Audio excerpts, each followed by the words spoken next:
Kita bersatu dalam doa. Terima kasih ya Tuhan Allah atas segala kebaikan-Mu yang masih boleh kami rasakan. Hingga pada saat hari ini Tuhan, terkhusus atas napas kehidupan, kesehatan yang Engkau berikan kepada kami Tuhan. Hingga kami boleh memasuki hari yang baru ini. Engkau melindungi kami Tuhan di hari-hari sebelumnya. Hingga kami boleh bangun di hari yang baru ini untuk melakukan segala kegiatan kami dan aktivitas kami ya Tuhan. Ya Tuhan Allah, kiranya Engkau lah yang mengaruniakan Roh Kudus-Mu bagi kami untuk menuntun kami berjalan dan melakukan segala kegiatan kami yang sesuai dengan keinginan hati-Mu Tuhan. Terima kasih Tuhan, sertai kami di sepanjang kehidupan kami. Di dalam nama anak-Mu Tuhan Yesus Kristus, kami berdoa dan mengucap syukur. Amin. Selamat pagi Bapak, Ibu, serta saudara-saudari yang terkasih di dalam nama Tuhan Yesus. Firman Tuhan bagi kita hari ini, hari Kamis, tanggal 6 April 2023, diambil dari Yohanes 13 ayat yang ke-15. Dalam bahasa Batak dikatakan, ai sitiru do hulehon tuhamu, asa dibenhamu songon nang hubaini tuhamu. Sebab aku telah memberikan suatu teladan kepada kamu, supaya kamu juga berbuat sama seperti yang telah kuperbuat kepadamu. Demikian firman Tuhan.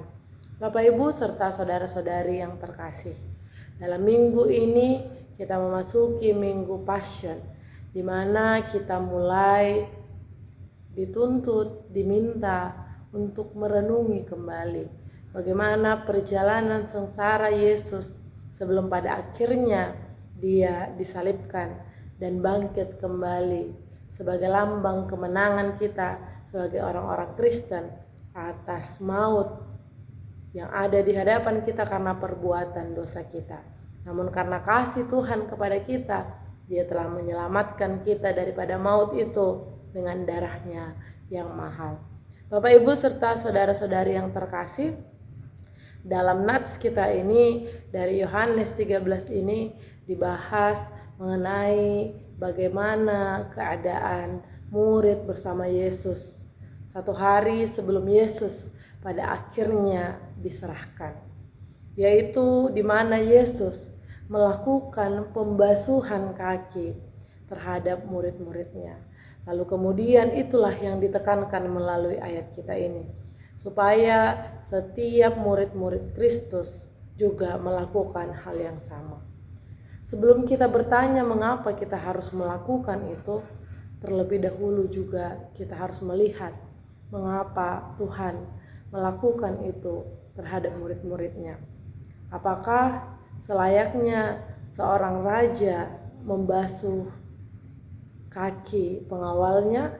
Apakah selayaknya guru melakukan pembasuhan kaki kepada murid-muridnya? Kalau kita berpikir secara logika, menurut struktural, mungkin kita akan menjawab tentu tidak layak. Namun Kristus melakukan transformasi yang besar.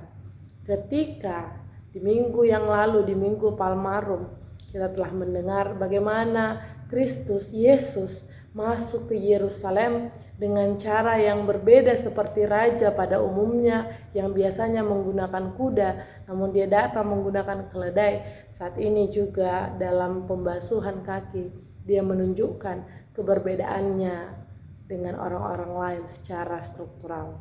Meskipun Yesus itu adalah raja, meskipun Yesus itu adalah anak Allah, namun melalui pembasuhan kaki terhadap murid-muridnya, setidaknya ada dua hal yang ingin disampaikan, yaitu bagaimana Yesus menunjukkan kasih-Nya kepada murid-muridnya, dan juga bagaimana Yesus menunjukkan Dia adalah pribadi yang rendah hati.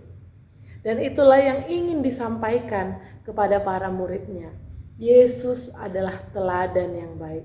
Yesus adalah guru yang baik, karena dia mengajar juga melalui perbuatannya, melalui tingkah lakunya, supaya sekiranya para murid dapat melihat itu sebagai pembelajaran dan dapat meneladani itu. Karena teladan Kristus adalah teladan yang sempurna, yang tidak bercacat celah sama sekali. Saudara-saudari yang terkasih, ketika kita mendapatkan anugerah daripada Tuhan, seringkali mungkin kita tergoda untuk menyombongkan apa yang sudah Tuhan berikan kepada kita. Ketika Tuhan memberikan satu posisi kepada kita yang berbeda dari orang lain, dalam pekerjaan, dalam status ekonomi maupun dalam status sosial, mungkin kadang kita sering merasa bahwa kita lebih tinggi daripada yang lain. Namun yang ingin dinyatakan adalah bagaimana Kristus itu yang semestinya adalah yang maha tinggi mau untuk merendahkan dirinya, untuk menunjukkan kerendahan hatinya. Selayaknya lah kita juga demikian, karena kita adalah penerima berkat Allah. Sementara Tuhan saja sumber berkat, mau untuk merendahkan hatinya terhadap para murid-muridnya. Demikian jugalah kita, para pengikut Tuhan, kita harus memiliki sifat yang rendah hati. Para pemimpin-pemimpin, baik itu para pelayan-pelayan Tuhan juga harus memiliki kerendahan hati, harus memiliki karakter menghamba. Karena Tuhan kita itu adalah Tuhan kita di ladang di mana kita bekerja. Oleh karena itu, saudara-saudari sekalian, selamat melakukan aktivitas dengan penuh kerendahan hati, dengan penuh kasih terhadap sesama kita. Tuhan Yesus memberkati kita semua. Amin. Kasih karunia dari Tuhan Yesus Kristus, serta kasih setia Allah Bapa dan persekutuan Roh Kudus memberkati dan menyertai kamu sekalian hari ini, esok, dan sampai selama-lamanya. Amin.